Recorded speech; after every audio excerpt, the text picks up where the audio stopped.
이번 시간에는 원천징수 파트 중 사업소득 관리에 대해서 알아보도록 하겠습니다. 자, 우선 기본적으로 사업소득 원천징수에 대한 내역들을 한번 알아보겠는데요. 먼저 사업소득 원천징수 개요 부분을 한번 알아보도록 하겠습니다. 자, 사업소득 수익금액이 있습니다. 사업소득 수익금액은 원천징수 대상 사업소득에 해당되는 거죠. 원천징수 사업소득이 뭐가 있냐면은 의료보험 영역, 수의사의 영역 포함해서 의료보건 영역이 우리가 3.3% 우리가 말하는 3%의 원천징수가 있는 원천징수 대상 사업소득 중에 하나고요. 그다음 저술가, 작곡가 등이 직업상 제공하는 인적력, 우리가 그냥 편의상 프리랜서 정도로 이해를 하시죠. 그래서 이런 부분에 있어서의 사업소득 수익금액에 해당되는 부분에 대해서 원천징수를 해야 된다. 그 부분들이 원천징수 대상 사업소득들입니다. 원천징수는 좀 전에 얘기한 것처럼 지급금액의 3%를 원천징수합니다. 자, 그리고 사업소득 연말정산이라고 있는데 이 사업소득 연말정산에 해당되는 사업소득자들은 근로소득과 비슷한 방식으로 연말정산을 함으로써 이제 종합소득세 신고를 완료하게 되는 거죠. 그러니까 타소득이 없을 때, 사업소득만 있었을 때 연말정산을 통해서만 완료하게 되겠죠. 자, 이렇게 사업소득 연말정산에 해당되는 분들은 근로소득의 연말정산과 비슷한 방식으로 해서 진행을 하고 마무리됩니다. 이 사업소득 연말정산에 해당되는 분들과 그 외의 사업소득자들은 지급명세서 제출이나 이런 부분들의 마감하는 위치가 다 다릅니다. 그래서 각각 별도로 마감을 해야 되죠. 그러니까 사업소득 중에 사업소득 연말정산 대상인 소득과 아니면 대상이 아닌 소득을 나눠서서 지급명제에서도 각각 나눕니다. 추후에 보시면 아시겠지만 사업소득 자료 입력은 별도로 나눠서 하는 게 아니고 동일시 같이 하는 거지만은 별도의 그 지급명세 제출이나 그런 부분들에 있어서 각각 나눈 부분이니까 그 부분 유의하시면 될 것 같고요.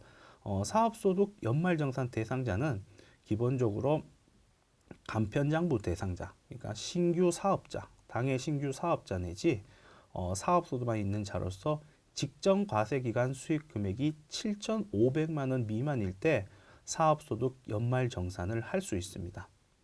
자, 연말정산 대상자는 이렇게 세 개로 구분이 되고 그 외에는 연말정산을 할 수 없습니다. 자, 보험 모집인, 방문 판매원, 이제 음료 배달 판매원, 요 세 가지 업종 사업 소득자들만 연말 정산이 해당이 되고 그 사업 소득자들은 기본적으로 사업 소득 금액과 소득 공제 이런 부분들이 각각 사업 소득자와 다르게 바로 연말 정산을 통해서 원천징수 내지 종합소득세 신고를 마무리할 수 있는 부분입니다. 이런 부분을 유의하셔 갖고 보시고 이제 세무사랑 프로에 대해서 사업소득 입력 부분에 대해서 설명드리도록 하겠습니다. 자, 사업소득 입력 부분이나 사업소득 관리는 원천징수에서 사업 기타 사회보험에 있는 곳에서 사업소득 관리 부분이 있습니다. 이 부분에 있어서 간략하게 설명드리면 사업소득자를 기본적으로 급여를 입력하기 위해서는 먼저 사업소득자들을 등록을 해야 되겠죠. 이 등록을 하는 것이 사업소득자 등록인 부분이고 그 등록된 사업소득자가 해당 소득을 지급을 받았을 때 우리 입장에서는 지급을 할 때 사업소득 자료를 입력을 하고 원천징수 이행상황신고서를 작성을 하는 부분이죠. 그리고 사업소득 조회라는 부분은 사업소득에 대한 내부적으로 사업소득이 어떻게 발생되는지 부분을 조회할 수 있는 부분이고 사업소득은 일용직 근로소득이나 상용직 근로소득과 마찬가지로 입력된 자료를 자동적으로 회계 처리할 수 있는 부분이 있는데 그 부분이 사업소득 자료 회계 처리 부분입니다. 자, 사업소득자 연말정산은 아까 설명드린 것처럼 보험 모집인 등 이 세 소득 구분에 있어서 세 가지 소득에 해당된다면 사업소득자의 연말정산을 진행할 수 있어서 그 진행하는 부분이 아니고요. 밑에 사업소득 원천징수 용도 중은 기본적으로 연말정산한 내용에 대해서 신고를 처리를 하고 마감을 처리합니다. 그러니까 지급명세서 제출을 할 때 사업소득, 연말정산 대상자인 사업소득의 지급명세서 제출할 때 이 마감해서 요 자료들이 지급명세서로 제출되는 부분들입니다. 사업소득 간이 지급명세서입니다. 우리가 일전에 설명드렸듯이 지급명세서 제출 이외에 간이지급명세서라는 부분이 있죠. 그 간이지급명세서의 대상은 상용직 근로자 내지 원천징수 대상 소득, 사업소득이 있는 대상자들을 간이지급명세서를 제출하게 되어 있는데 간이지급명세서도 사업소득 연말정산 대상자와 별도로 기타 나머지의 3.3% 띄고 마무리 짓는 나머지 사업소득 간이지급명세서들이 각각 다르기 때문에 간이지급명세서도 각각 제출할 수 있습니다. 그래서 각각 제출해야 됩니다. 그 부분을 얘기 드리는 거고, 자, 사업소득 원천징수 영수부는 마찬가지 근로소득자와 마찬가지로 사업소득 연말정산한 자들에 대한 사업소득 원천징수 영수부를 보여주는 부분입니다. 거주자의 사업소득 원천징수 영수증입니다.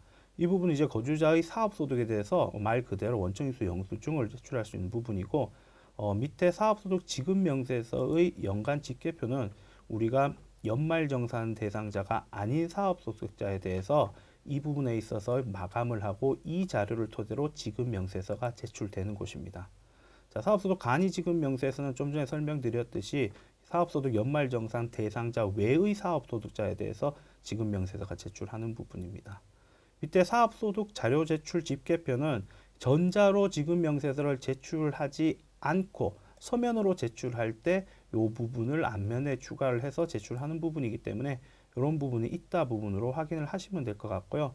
밑에 사업소득 이체 명세서는 관련된 이체 내역에 대한 내역들을 이렇게 확인하거나 입력할 수 있는 부분들입니다. 여기서 한 가지 유의하실 부분은 사업소득자 같은 경우 거주자, 우리가 말하는 거주자에 해당되는 사람들은 이 사업소득 관리에서 관리를 하고 신고를 하지만 비거주자의 사업소득에 해당되는 경우에는 별도로 기타소득 관리에서 별도로 관리합니다. 그러니까 사업소득 관련된 부분은 거주자에만 해당이 된다라는 부분을 확인을 하시면 될 것 같습니다. 세부적으로 먼저 사업소득자 등록 부분을 한번 보도록 하겠습니다. 사업자 기본적으로는 몇 부분에서 이렇게 몇 명에 대해서 등록을 했는데요. 먼저 코드 부분은 이메일 코드, 원하는 코드 부분을 치시면 되고 성명은 거기에 맞게끔 성명을 치시면 됩니다. 자, 여기에서 중요한 부분은 소득 구분인데요. 해당 소득을 반드시 확인해서 정상적으로 체킹을 하셔야 됩니다. 기본적으로 아까 전에 설명드렸듯이 우리 보험 모집인 등의 이 부분들을 제외하고 나머지 기타 사업소득에 해당되시는 분들은 이 연말정산 적용이 활성화되지 않습니다. 당연히 연말정산 적용이 활성화돼야 되는 부분은 사업소득을 연말정산을 하는 대상들만 이제 활성화되는 부분이죠. 우리 라사원 같은 경우 보험 설계인입니다. 보험 설계인이기 때문에 연말정산 적용 여부에서 활성화가 될 수 있습니다. 이 경우에 이분이 우리가 아까 전에 얘기한 간편장부 대상자에 해당된다면은 연말정산을 적용하겠다 싶으면 여러 체킹을 하실 수 있습니다. 그렇게 되면 기본적으로 부양가족 내역들이 활성화되는데 이 부분에 있어서의 본인은 자동적으로 열을 통해서 분류하고요. 그 외에 이제 부양가족에 해당되는 부분은 근로소득과 마찬가지로 부양가족 부분을 입력을 하시면 됩니다. 그래서 이 부분이 여로 해당됐었을 때 사업소득에 대한 연말정산에 대한 부양가족 내역들을 입력할 수 있는 난이다라는 부분을 확인을 하시면 될 것 같습니다. 자, 여기에서 내국인 여부인데요. 이 부분의 내국인과 거주자의 부분을 생각해 보시면 외국인이면서 거주자가 될 수 있고 내국인이면서 비거주자가 될 수 있죠. 그러니까 내국인 여부에 대해서 해당 내국인인지 외국인인지 체킹을 하시고 외국인에 해당된다면은 관련된 내역을 추가적으로 작성을 하시면 될 것 같습니다. 자, 주민번호는 관련된 주민번호를 치시면 될 것 같고요. 좀 전에 얘기 드린 것처럼 거주 부분에 이 부분은 활성화되어 있지 않습니다. 활성화되어 있지 않은 이유가 비거주자에 해당되는 경우에는 기타 소득에서 입력을 하게끔 되어 있습니다.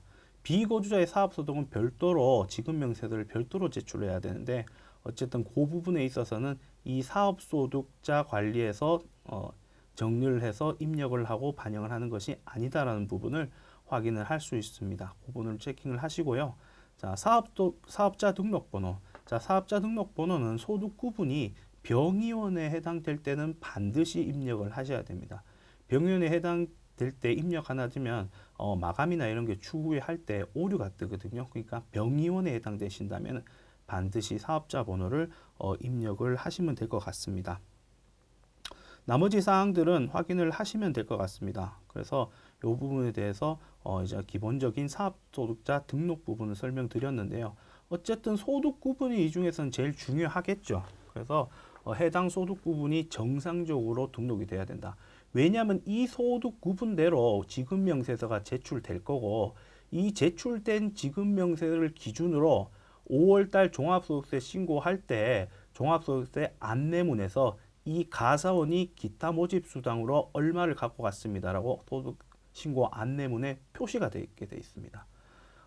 종합소득세 안내문은 우리가 지급명세서를 제출한 후에 그 자료를 근거로 해서 모든 소득들이 취합이 되어서 종합소득세 안내문에 이렇게 나오는 구조거든요. 그러니까 각각의 소득 구분에 따라서 우리가 말하는 기준경비율이나 단순경비율 이런 부분들이 다 달라질 수 있기 때문에 소득 구분은 반드시 잘 체킹하셔서 정상적으로 소득 부분을 확인을 하셔서 잘 반영을 하셔야 됩니다. 자, 일단 사업소득자 등록 부분을 마치고요. 이제 사업소득자 자료 입력입니다. 자, 초도에도 설명드렸듯이 사업소득자 부분 같은 경우는 사업소득 연말정산에 해당되시는 분이 있다 하더라도 사업소득자 자료 입력에서 모든 것을 입력하고 나서 연말정산 할 사람들은 별도로 여기 사업소득자 연말정산은 부분으로 들어가셔서 연말정산을 별도로 하시는 겁니다.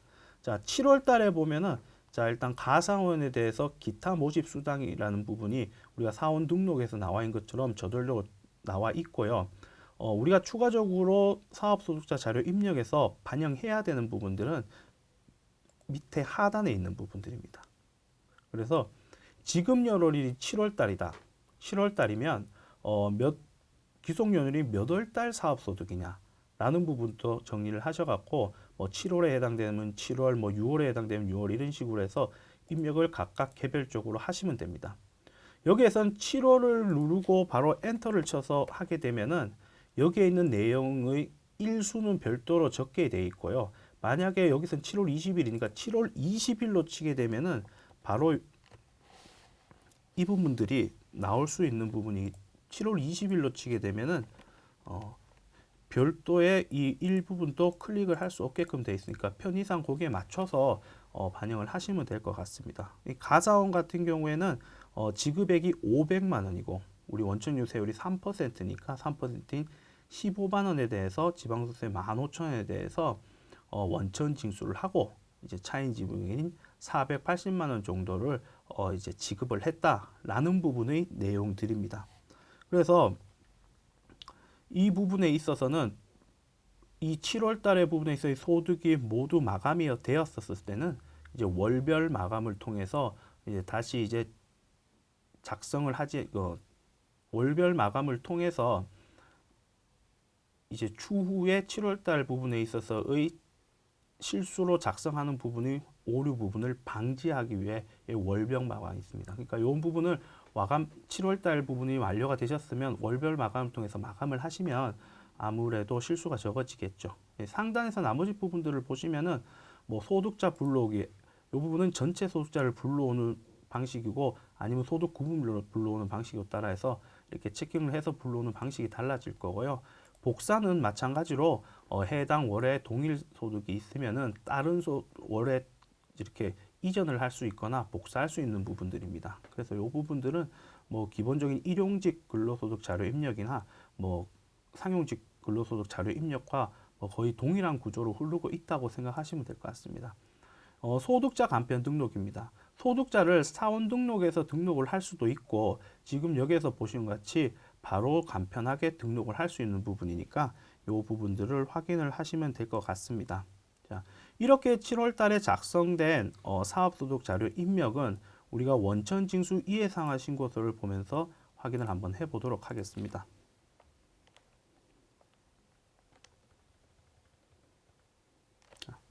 이렇게 원천징수 이행사항 신고서를 보면 사업소득의 가사원이 500만 원에 15만 원의 원천징수가 납부됐다. 이런 부분을 확인하실 수 있습니다. 그리고 사업소득 입력이 모든 게 완료가 되었다면은 사업소득의 지급명세서를 작성을 하는데 이 지급명세서는 여기에서 말하는 사업소득 지급명세서를 통해서 지급연월일을 입력을 해서 마감을 짓습니다. 마감을 짓고 우리 간이 지급명세서 같은 경우도 우리가 7월 달이면 하반기가 되겠죠. 하반기에 대해서 이 부분을 마감을 지어서 각각의 부분을 전자신고를 통해서 마무리 지으면 될 것 같습니다. 이상으로 사업소득 관리에 대해서 알아보았습니다.